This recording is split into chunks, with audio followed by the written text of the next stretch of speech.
We're going to talk about how to winterize your units and make them last longer. The most important thing is not to use ethanol fuel. That's very hard on the engines. Plus, if this unit's going to set all winter, the ethanol fuel is going to separate and it's going to be hard on the engine and won't start in the spring. I would also suggest you buy some of the stabilizer, pour some of that in the unit in the fall. If you run it a little bit and let it stir up in there, that's going to help the thing start very easy in the spring and the fuel won't separate. The other thing that would be important to do is there's a black valve on the bottom of the GX200s and the 390s that if you close that off, that shuts the fuel off, which is also good for when you're traveling in it in the back of a truck or a car. The fuel and the oil won't mix. The other important thing is these things will freeze up in the winter if there's water still left in the system. We have two different liquids that we can put in them. We have the Pump Saver that's in the pink.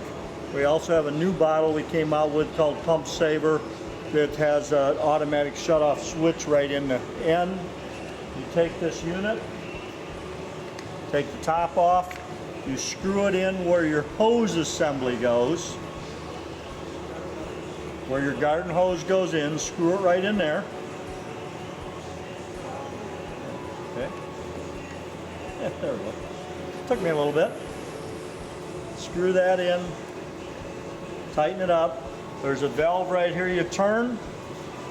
You take the bottle and squeeze it, and I'm up on the top, you squeeze it, and you pull 3 or 4 times, and it'll put the liquid right inside the unit as you pull it. That'll take and run it through the unit. It's easier if it's setting on the ground, it's easier to do it.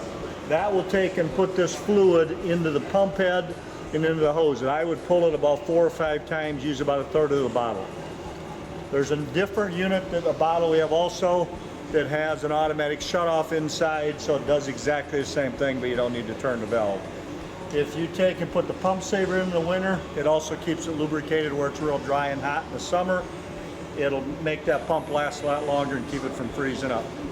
Stabilizer in the fuel, Pump Saver in the pump. Change your oil preferably once a year. Would make these things last a lifetime.